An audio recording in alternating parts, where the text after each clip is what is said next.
Everyone, welcome back to काव्य classes with सपना। Hopefully आप सभी लोग बहुत ही ज़्यादा अच्छे होंगे और क्लास को डेली अटेंड करते हैं। गुड मॉर्निंग आप सभी को। उम्मीद करते हैं आप सभी लोग बहुत ही ज़्यादा खुश होंगे और इंजॉय होके पढ़ते हैं। So thank you. And channel पे नए हो सो प्लीज़ चैनल को लाइक शेयर सब्सक्राइब करते रहिएगा, क्योंकि आपके एक सब्सक्राइब और लाइक से हमें एक सपोर्ट मिलता है, एक एनर्जी मिलती है पढ़ाने की और बेस्ट करने की, बहुत ही ज़्यादा बेस्ट करने की, पढ़ाने की एनर्जी मिलती है कि हाँ हम कमेंट। और हाँ, एक चीज़ तो बिल्कुल ही मत भूलिएगा, कमेंट करना। कमेंट से हमें एनर्जी मिलती है कि हम कितना बेहतर कर रहे हैं और इससे कितना बेस्ट हम कर सकते हैं। इसलिए बिल्कुल भी नहीं, आप लोग कमेंट करना बिल्कुल भी ना भूलें कि हमें जो आपको जिस पॉइंट में कंफ्यूजन हो आप वो पूछ सकते हैं। आपको क्लास जैसी लगी हो उस पर आप कमेंट कर सकते हैं। आई हैव नो प्रॉब्लम, मैं आपको रिप्लाई जरूर दूंगी, ठीक है। तो विदाउट टाइम को लॉस किए हम क्लास को कंटिन्यू करते हैं, ठीक है। जैसे आज हम बात क्या करेंगे, सोमैटिक सेल, ठीक है। सोमैटिक सेल में हम क्या देखेंगे कि सोमैटिक सेल को कंट्रोल कौन करता है। कायिक सेल होती है, इसे हम बोलते हैं कायिक सेल, ठीक है। कायिक कोशिका, ओके। क्या? कायिक कोशिका।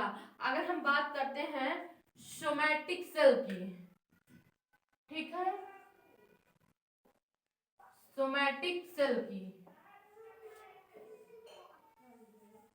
सोमैटिक सेल की बात करते हैं तो सोमैटिक सेल की बात करते हैं तो सोमैटिक सेल क्या होता है कि पता है, अगर इसकी मात्रा, अगर सोमैटिक सेल की मात्रा हमारे बॉडी में ज्यादा है, जिस पर्सन की बॉडी में ज्यादा है उसकी हाइट ज्यादा होगी, और ये जिसके बॉडी में कम है उसकी जो बॉडी होगी वो कम लंबी होगी, इसलिए वो बौना थोड़ा हो जाएगा, छोटा रहेगा। जैसे क्या है इसे, इसलिए इसे कंट्रोल कौन करता है, सोमैटिक सेल को कंट्रोल कौन करता है। अगर हम बात करेंगे सोमैटिक सेल को कंट्रोल कौन करता है तो STH, क्या STH,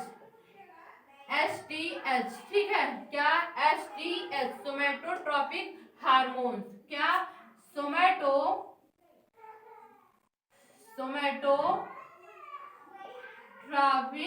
हार्मोन कंट्रोल कौन करता है, सोमैटोट्रॉपिक हार्मोन, ठीक है, ओके।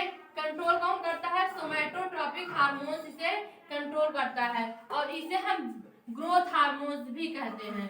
क्या कहते हैं डियर, ग्रोथ हार्मोन्स भी कहते हैं, ग्रोथ हार्मोन्स भी कहते हैं, ग्रोथ हार्मोन्स भी कहते हैं, क्या कहते हैं, ग्रोथ हार्मोन्स भी कहते हैं।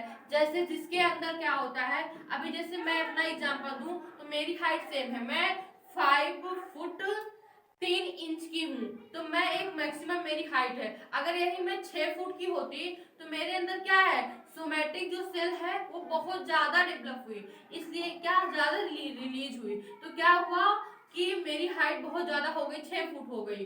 और जो मुझसे छोटा है, जैसे अभी कोई 4 इंच का है, 3 इंच का, 3 फुट का है, 4 फुट का है, ठीक है, तो क्या होता है कि उसकी हाइट जो है कम मानी जाती है। मतलब क्या कि उसके अंदर सोमैटिक सेल कम रिलीज हुआ है, सोमैटिक सेल क्या हुआ है, कम रिलीज हुआ है। सोमैटिक सेल रिलीज बहुत ज्यादा कम हो, जिसके अंदर जितना सोमैटिक सेल होगा उसके अंदर उतनी लंबाई होगी, जिसके अंदर कम होगा वो छोटा होगा, जिसके अंदर ज्यादा होगा वो ज्यादा लंबा होगा, जिसके अंदर एकदम मैक्सिमम होगा वो मैक्सिमम होगा, ठीक है।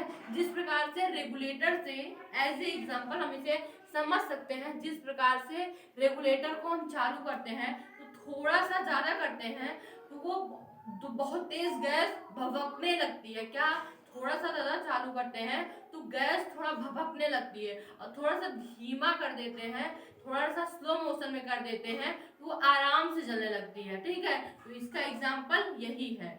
और एक बात और हमें समझानी बहुत जरूरी है, जो कि पता है इसका असर एक चीज पे और पड़ रहा है, कुछ लोग बढ़ते नहीं है, ठीक है, कुछ लोग बढ़ते नहीं है, वो लोग पता क्या करते हैं, तमाम तरीकों की दवाइयां खाते हैं, बहुत तरीकों की दवाइयां खाते हैं कि मेरा जो है मेरी हाइट जो है बढ़ जाए, मेरी हाइट जो है बढ़ जाए। बट पता है वो दवाइयाँ क्या करती हैं, कुछ नहीं करती हैं, बस सोमैटिक सेल को रिलीज करती रहती है, रिलीज करती रहती है, रिलीज करती रहती है। और यहाँ दादाजी बैठे रहते हैं, कौन, ये एसटीएच बैठे रहते हैं, सोमैटोट्रोपिक हार्मोन्स, ये उसे कंट्रोल करते रहते हैं, कंट्रोल करते रहते हैं, तो उसकी हाइट बढ़ती ही नहीं है।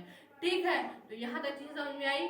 और एक महत्वपूर्ण जानकारी ये देनी है कि पता है ये जो खेतों में आजकल ना, इसे स्वास्थ्य विभाग वालों को ध्यान देना चाहिए, माननीय मंत्री जो है हमारे यहाँ उनको ध्यान देना चाहिए, इन सब चीजों को कोई स्वास्थ्य विभाग वालों को ध्यान देना चाहिए। खेत में जो यूरिया पड़ रही है, पोटास पड़ रहा है, अगर हम बात करेंगे यूरिया पड़ रही है, ठीक है, NH2CO NH2 पड़ रहा है,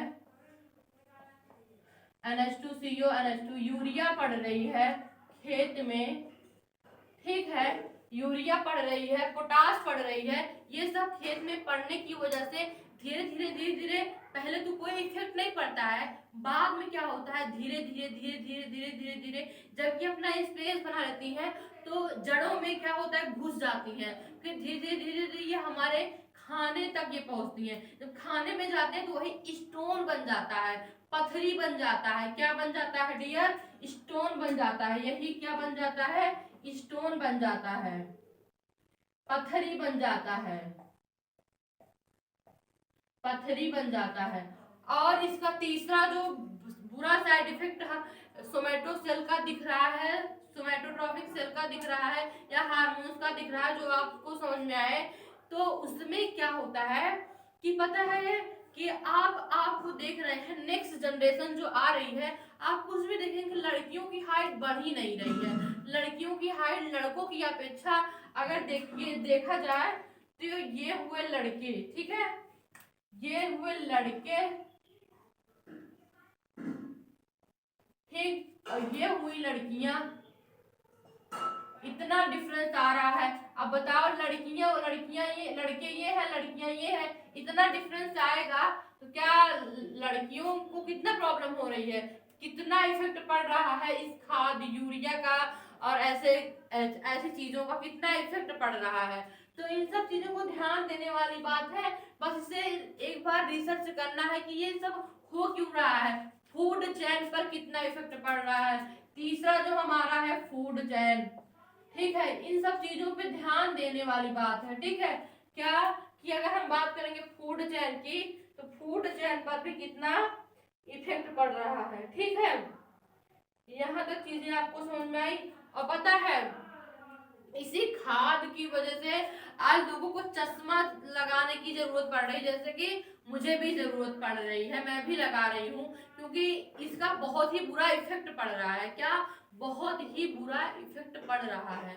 तो आई होप यहाँ तक चीजें आपको एकदम क्लियर हो रही है। तो मैं पूछ सकती हूँ कि सोमैटिक सेल को कंट्रोल कौन करता है, तो एसटीएच हार्मोन, सोमैटोट्रोपिक हार्मोन्स कंट्रोल कर रहा है, इसे ग्रोथ हार्मोन्स भी कहते हैं। अगर हम यहाँ लिखना चाहें तो लिख सकते हैं एसटीएच, ये बढ़ता भी है, बढ़ने में भी हेल्प करता है, घटने में भी हेल्प करता है, इसे वृद्धि हार्मोन्स भी कहते हैं, वृद्धि हार्मोन्स भी कहते हैं। ठीक है, क्या वृद्धि हार्मोन्स भी कहते हैं। यहाँ तक चीजें आपको होपफुली क्लियरली समझ में आ गया होगा कि क्या है, कैसे है, कहाँ से चीजें आती हैं, क्या हुआ, कैसे है, सब आपको एकदम अच्छे से क्लियर हो गया कि कैसे सोमैटिक सेल कार्य करती है, क्या इसका वो है। ठीक है, अब यहीं पे क्लास को ओवर करते हैं। अब जो हमारा नेक्स्ट टॉपिक होगा वो बहुत ही इंटरेस्टेड होगा, आरएनए होगा। आरएनए में हम देखेंगे कि आरएनए कितने प्रकार का होता है। ठीक है, आरएनए कितने प्रकार का होता है, मैसेज कौन देता है, ट्रांसफर कौन करता है, एंड फिर उसके बाद प्रोटीन सिंथेसिस कौन करता है, ये सारी चीजें हम आपको अगली वाली क्लास में जरूर बताएंगे। ठीक है, क्या अगली वाली क्लास में हम आपको जरूर बताएंगे। अब थोड़ा सा आपसे बात कर लेते हैं, क्या हुआ, कोई कंफ्यूजन है क्या, कोई प्रॉब्लम है, कुछ भी, कोई पेन है, कोई दुख है, कोई तकलीफ है, सो प्लीज टेल मी। हमारी पूरी फैमिली है, हम मिलके उसे सॉल्व कर लेंगे, कोई दिक्कत नहीं है। हमारी पूरी फैमिली है, इतनी अच्छी फैमिली है, सब सॉल्व करके अच्छे से देख के सब कुछ हो जाएगा, ठीक है। तो इसके लिए नो इशू, अच्छे से पढ़ते रहिए, कंटिन्यू कंटिन्यू प्रयास करिए, बस कंटिन्यू प्रयास करिए। डेली 1 घंटा, 2 घंटा, 3 घंटा, 4 घंटा, बस 5 घंटा, अगर आप जिस एरिया में है बस मन लगा के 1-2 घंटा करते रहिए। बस मेरा कहना यही है कि कोशिश करने वालों की कभी हार नहीं होती है, और हौसले बुलंद है तो फासले कम होते चले जाएंगे। आपका हौसला बुलंद होना बहुत ही ज्यादा जरूरी है, आपका हौसला बुलंद होना बहुत ही ज्यादा जरूरी है, क्योंकि हिम्मत से काम लेता है। एक बार इंसान अगर डर गया तो मर गया, कहते नहीं है, डर गया तो मर गया। इसलिए मरना नहीं है, लड़ना है, सिर्फ लड़ना है, हर चीज से लड़ना है, लड़ना है, लड़ना है। अपने आप को चेतो चेतो, लड़ना है, हमें लड़ना है, इससे फाइट करना है, जीतना है, आगे जाना है हर एक सिचुएशन में। ओके, ठीक है, तो मिलते हैं कल। Have a nice day. हो सके तो ये क्लास बहुत अच्छी लगी होगी आपको।